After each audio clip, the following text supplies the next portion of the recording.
အားနေပြီးအသုံးမကျတဲ့အထက်တန်းကျောင်းသားဟီဘီကီဟာယုံတကောင်ရဲ့နောက်ကလိုက်တာကိုခံရပြီးအသက်လုပြေးနေရပါတယ်။သူ့ခေါင်းထဲမှာထူးဆန်းတဲ့အတန်တန်ကြားလိုက်ရပြီးအဲ့ဒီအတန်ကအလုံးမလုံးချင်လောက်အောင်ပြင်းရိနေပါတယ်။ အဲ့ဒီအတန်ကဟီဘီကီတို့ယုံကိုအကယ်ဖြတ်ပေးမလားတော့မေးလိုက်ပါတယ်။ဒါပေမဲ့ယူတီရဲ့သူ့ရှစ်မှာမျက်နှာပြင်ပေါ်လာပြီး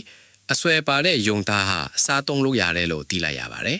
။ဒီနောက်မှာသူဟာအမေလိုက်ခံရတဲ့ယုံတကောင်ကိုအမတ်မထင်တတ်မိပြီးတော့အမေအဖြေလုပ်လို့ရတဲ့စနစ်တစ်ခုနဲ့ဆက်သွယ်မိသွားပါတယ်။အဲ့ဒီစနစ်ရဲ့အကူအညီနဲ့သူကိုယ်သူအကဲဖြတ်လိုက်တော့အသက်16နှစ်ပဲရှိသေးတဲ့ဟီဘီကီဟာ appraiser ဆိုတဲ့ B-rat အလုပ်တစ်ခုရရှိထားတာကိုသိလိုက်ရပါတယ်။အဲ့ဒီနောက်မှာတော့သူဟာအမာလီယာလို့ခေါ်တဲ့ elf အမျိုးသမီးတဦးနဲ့တွေ့ဆုံခဲ့ပြီးသူမကဟီဘီကီကို mace eater ပြီးကနေကယ်တင်ပေးခဲ့ပါတယ်။ အမာလီယာကသူ့ကိုမြို့ထဲခေါ်သွားပြီးကူညီမယ်လို့ကန်လန်းခဲ့ပါတယ်။ပြီးတော့ဟီဘီကီကိုစောင့်ရှောက်ဖို့စနစ်ကိုဖျားသခင်ကဖန်တီးပေးထားတယ်ဆိုတာစပ်ပူကပြောပြခဲ့ပါတယ်။ဒါကြောင့်ဟီဘီကီကဆွမ်းစားသူတယောက်ဖြစ်လာဖို့ဆုံးဖြတ်ပြီး medicine ဆိုတဲ့သူ့ရဲ့စွမ်းရည်ကိုအသုံးပြုဖို့စတင်လေ့လာခဲ့ပါတယ်။ Guild မှာဟီဘီကီကပြင်းထန်စွာတန်ရာရထားတဲ့စွန့်စားသူ Jade ကိုစေးပညာစွမ်းရည်နဲ့ကူညီကယ်တင်ခဲ့ပါတယ်။ MP transfer contract MP လွှဲပြောင်းစာချုပ်ကိုအသုံးပြုပြီးတငယ်ချင်းတွေရဲ့မာနာကိုစုစည်းကကုသပေးခဲ့တာပါ။ဒီဖြစ်ရပ်ကသူ့ရဲ့ပုံကွယ်နေတဲ့စွမ်းအားတွေကိုဖော်ထုတ်ပြသခဲ့ပါတယ်။ဟာဘီကီကသူ့ကိုကာကွယ်ပေးဖို့ Claude နဲ့ Lillian တို့ကိုငှားရမ်းခဲ့ပါတယ်။ Claude ဟာ immovable chain ကျင်းစာတင်နေတဲ့သူရဲ့အကောင့်တူဖြစ်ပြီး Lillian ကတော့ထိန်းချုပ်မရတဲ့မော်ဆွမ်းအားပိုက်ဆိုင်ထားတဲ့ပညာရှိတူဖြစ်ပါတယ်။ဟာဘီကီဟာ Claude ရဲ့ဒဏ်ရာတွေကိုကုသပေးပြီး relief စွမ်းရည်နဲ့ကျင်းစာကျိုးတစ်ချောင်းကိုဖျက်တောက်ဖြစ်ခဲ့ပါတယ်။ Claude ဟာ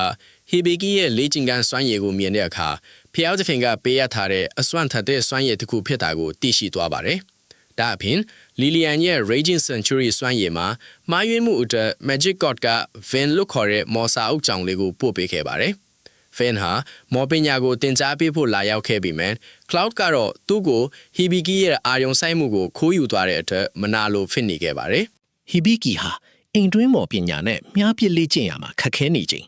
လီလီယန်ကတော့စလုံးပေါင်းတွေကိုလှည့်မြန်စွာတင်ယူနိုင်ခဲ့ပါတယ်။သူတို့အဖွဲ့ဟာလွယ်ကူတဲ့စွန့်စားကန်တွေကနေငွေရှာပြီးပစ္စည်းကရိယာတွေဝယ်ယူခဲ့ကြပါတယ်။အဲ့ဒီအတော်တွင် Ivel ဆိုတဲ့စွန့်စားသူတဦးကတော့ Claude ရဲ့စွမ်းရည်ကိုသိကျင်နေပြီးသူ့နောက်ကိုတိတ်တဆိတ်လိုက်လံစုံစမ်းနေခဲ့ပါတယ်။ဟီဘီကီရဲ့ပစ္စည်းတွေကိုခိုးယူသွားတဲ့ Fauna ဆိုတဲ့ဓမြမလေးကိုဖမ်းဖို့သူတို့စီစဉ်ခဲ့ပါတယ်။ Fauna ကတော့စပွဲထိုးအဖြစ်ဟန်ဆောင်ပြီးထောင်ချောက်ထဲကနေလွတ်မြောက်သွားပါတယ်။ချီယာခံမိတဲ့အခါ Fauna ကဟီဘီကီကိုထောင်ချောက်ထဲဆွဲသွင်းပြီးကျိုးနဲ့ချီထားခဲ့ပါတယ်။ Fauna ကဟီဘီကီရဲ့ appraisal စွမ်းရည်ကိုသဘောကျပြီးသူ့ရဲ့ခိုးထားတဲ့ပစ္စည်းတွေကိုအကဲဖြတ်ပေးဖို့တောင်းဆိုခဲ့ပါတယ်။ Evil ရဲ့ထောင်ချောက်ကြောင့်ဟီဘီကီနဲ့အဖွဲ့ကိုဝင်းဘလူးတွေကဝိုင်းရန်တိုက်ခိုက်ခဲ့ပါတယ်။ဟီဘီကီဟာအစိတ်တင်ပြီးဒဏ်ရာပြင်းထန်နေပေမဲ့သူကနေချင်းတွေကိုကာကွယ်ခြင်းစိတ်ပြင်းထန်ခဲ့ပါတယ်။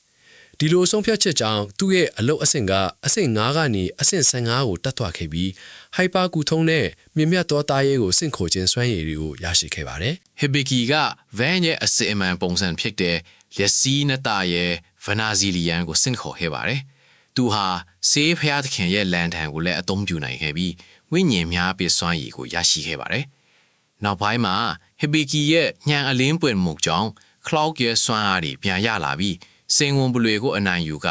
အနာစတေရှာရဲ့ဝိညာဉ်ကိုလွတ်မြောက်စေခဲ့ပါတယ်။အနာစတေရှာရဲ့ကျင်းစာအနေနဲ့ Claude လွတ်မြောက်သွားခဲ့ပြီးသူ့ရဲ့ဘဝဇာတ်ကြောင်းအဆက်အမှန်ကိုဟီဘီကီကသိလိုက်ရပါတယ်။ဟီဘီကီဟာသူ့ကဘာကိုပြန်ဖို့ဆုံးဖြတ်ခဲ့ပြီး